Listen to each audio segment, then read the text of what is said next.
नमस्कार मित्रों। तो भाई हमारी आपकी आज फिर मुलाकात हो गई और जैसा कि मैं सभी वीडियो में कहता हूँ कि जब तक परमात्मा की परमेश्वर की मर्जी है हमारा आपका ये सिलसिला चलते ही रहे।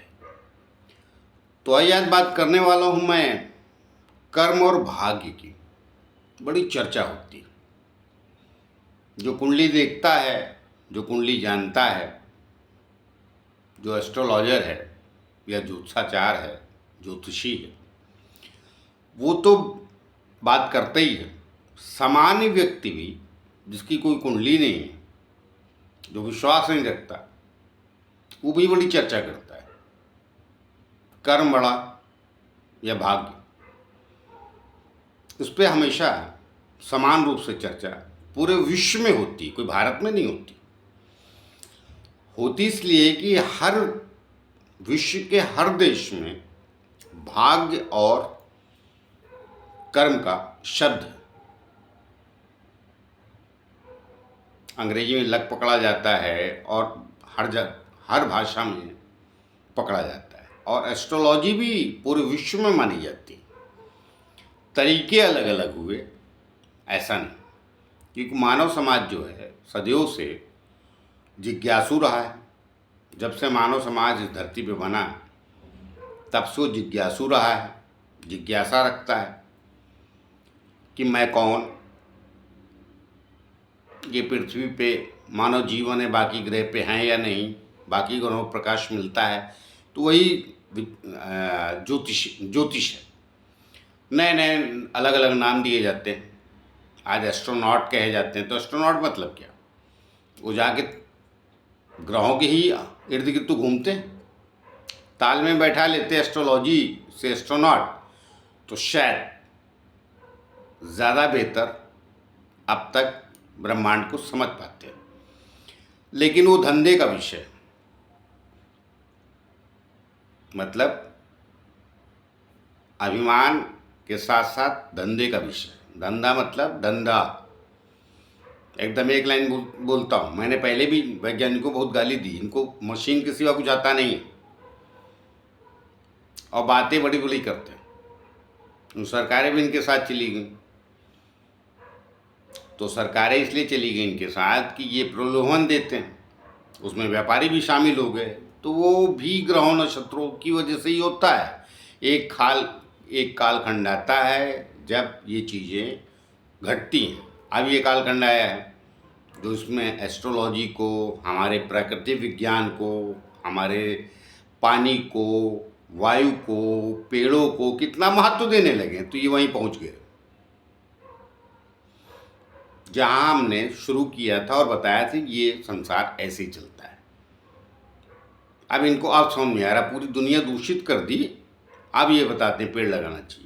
और उसमें भी वैज्ञानिक अपने आप को ज्ञानी बताते हैं। नहीं, ये सब गंवार हैं। हमारा विज्ञान सदियों से बहुत ज़्यादा प्रफुल्लित, खुश और मानव जीवन के साथ साथ धरती पे दूसरे जीव भी कैसे सुखी होके जिए, वो था विज्ञान हमारा, अर्थात भारत का। और हमने उसको समझ भी लिया और जान भी लिया। मगर मानव समाज को भगवान ने इतना ज्ञान विज्ञान दिया, तो वो क्यों है उस पे आए। तो हमने ये ज्योतिष को जाना। देखिए, ज्योतिष का एक मतलब होता है, पहले भाग्य और किस्मत को जानने के पहले, भाग्य और कर्म को समझने के पहले आप ज्योतिष समझिए। इसीलिए मैं इतनी देर से कह रहा हूँ। हमारे जो जानने वाले हैं, अर्थात हमको जो सुनते हैं। हाँ, एक बात जानने सुनने से याद आ गई। मैं चलिए अभी पीछे कई वीडियो में भूल गया। अब हमारे मोबाइल के पीछे कुछ लोग पड़ गए। मेरा मोबाइल एक्चुअली 15 अगस्त को गुम हो गया। तब देखिए आज तारीख ज़्यादा है, 7-8 दिसंबर होगी, सितंबर। पीछे कई उसमें मैं भूल गया। बीच में मैं थोड़ा तबीयत में ख़राब हो गई, बीमार हो गया था। क्यों? एस्ट्रोलॉजी में तबीयत खराब नहीं होती क्या? होती है भाई, हमारे भी ग्रह नक्षत्र में तो बदलाव नहीं होता है। तो उपाय की बात करते लोग, उसमें अगले वीडियो में आऊँगा। इसीलिए मैंने ये पिछले वीडियो में मैंने चर्चा की आपकी कुंडली कितनी स्ट्रांग है, इस वीडियो में बात कर रहा हूँ भाग्य और कर्म की, और अगली वीडियो में उपाय पे आता हूँ, सीरीज बता रहा हूँ। तीन चीज़ जुड़ती हैं।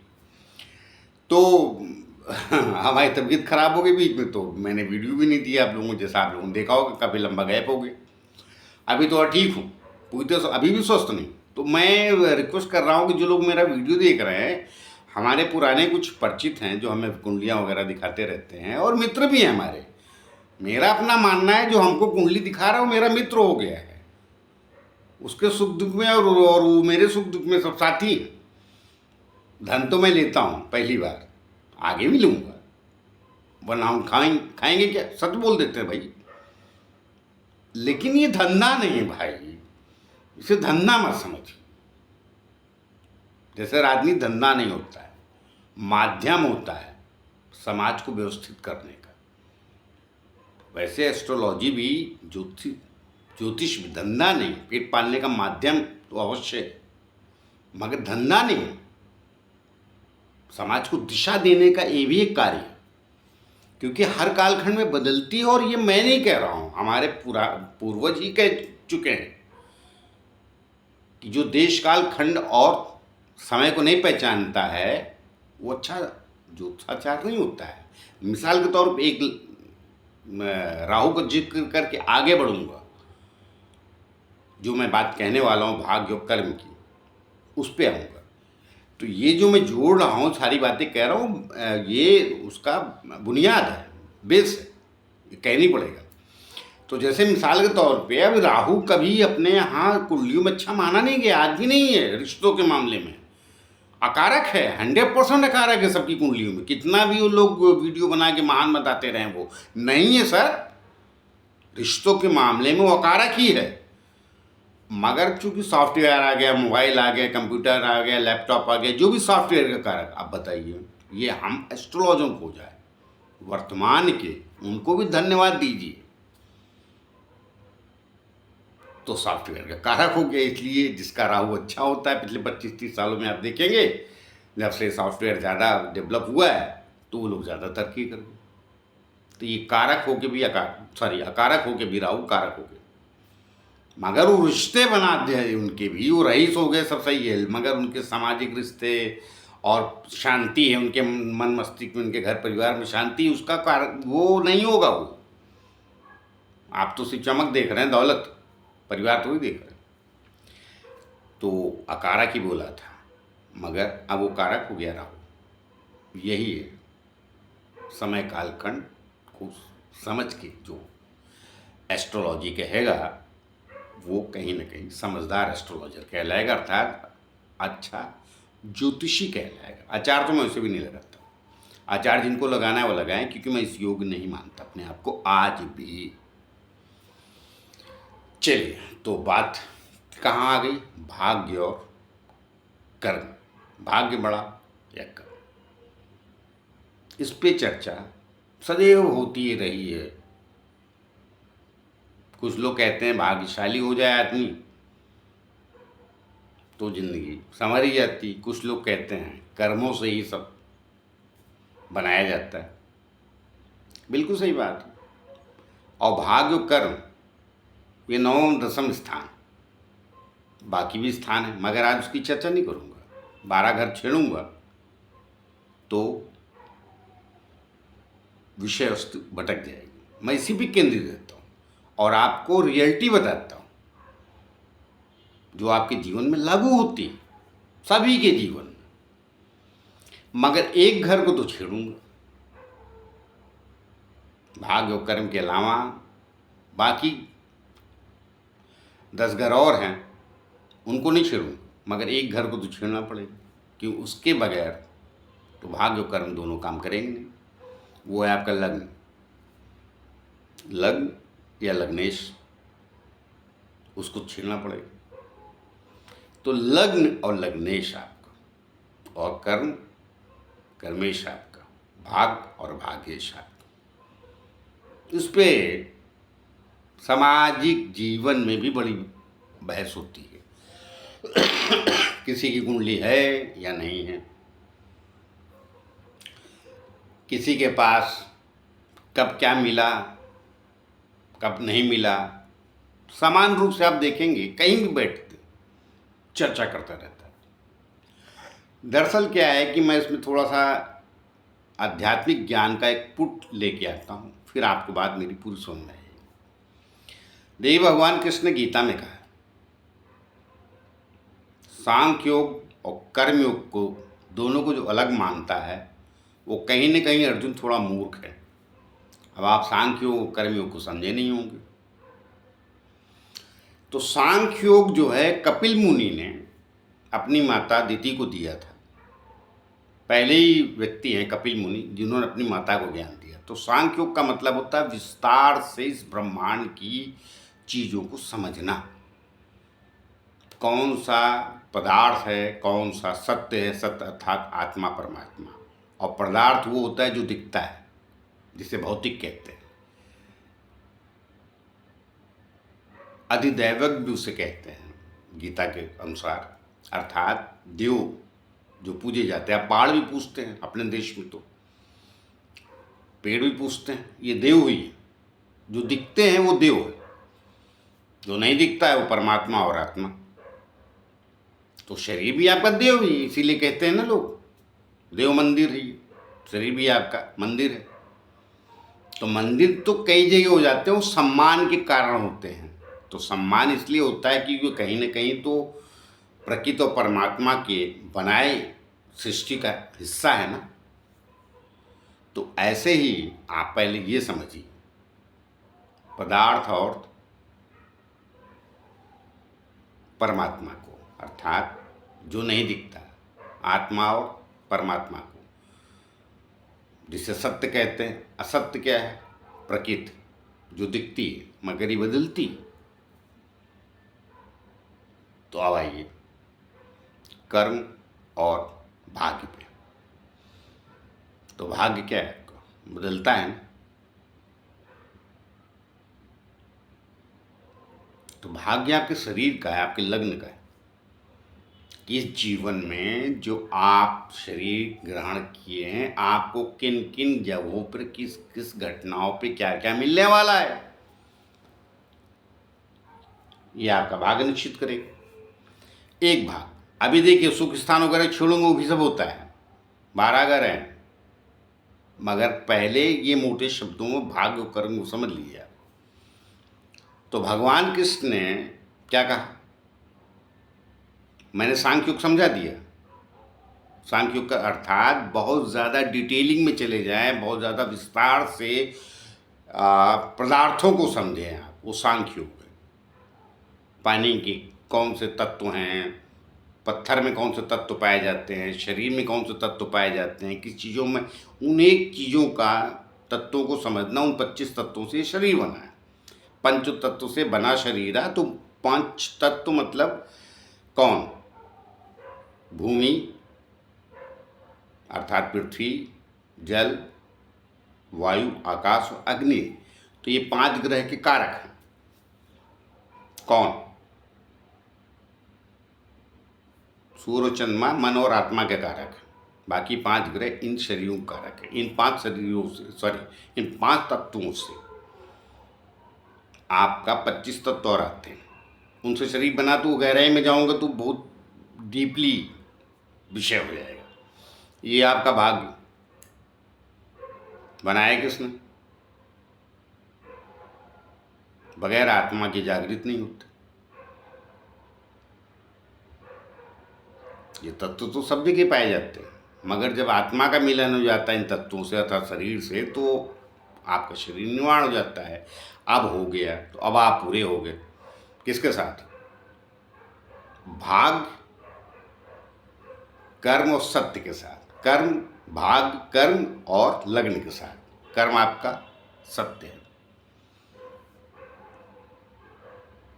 तो मुझसे अगर कोई पूछे कर्म बड़ा या भाग, तो मैं एक लाइन में कह दूंगा कर्म।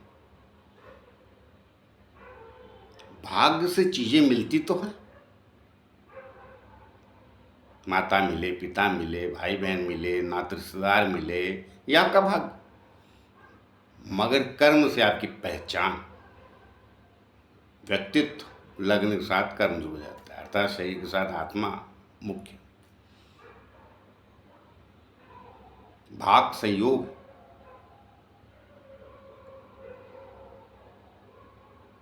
भगवान कृष्ण ने ये भी कहा है गीता, इन सब का योग और संयोग ही मानव जीवन का निर्माण करता है। तो भाग्य तो शुरू वहां से होता है, मगर परिणति मानव जीवन की क्या, मानव जीवन की, बाकी और किसी जीव की बात नहीं कर रहा हूं मैं भी। परिणति मानव जीवन की क्या है, कर्म। कर्म ही मनुष्य को यश कीर्ति देती, मानव रहे न रहे मगर उसके कर्मों की यश कीर्ति रहती। मगर आज क्या चाहता है आदमी, हर आदमी सुखी होना चाहता है। सुख का क्या है, अच्छी स्त्री मिली, एक नहीं अनेक मिले, ये मानव जीवन की थिंकिंग। एक कार नहीं अनेक कार होनी चाहिए, एक भवन नहीं अनेक भवन होनी चाहिए। तो भाग्य से मिल तो सकता है, प्राप्त तो कर लिया, पहचान के। इतिहास में वही लिखा जाता है जो अपने कर्मों से जाना जाता है, अर्थात क्रिएटिविटी से।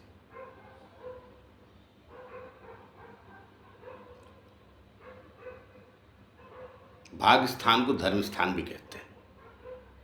इसलिए कहा जाता है कि धर्म अच्छे करे। धर्म का तात्पर्य तीर्थ स्थान से मेरा नहीं है। धर्म का मतलब धारण से।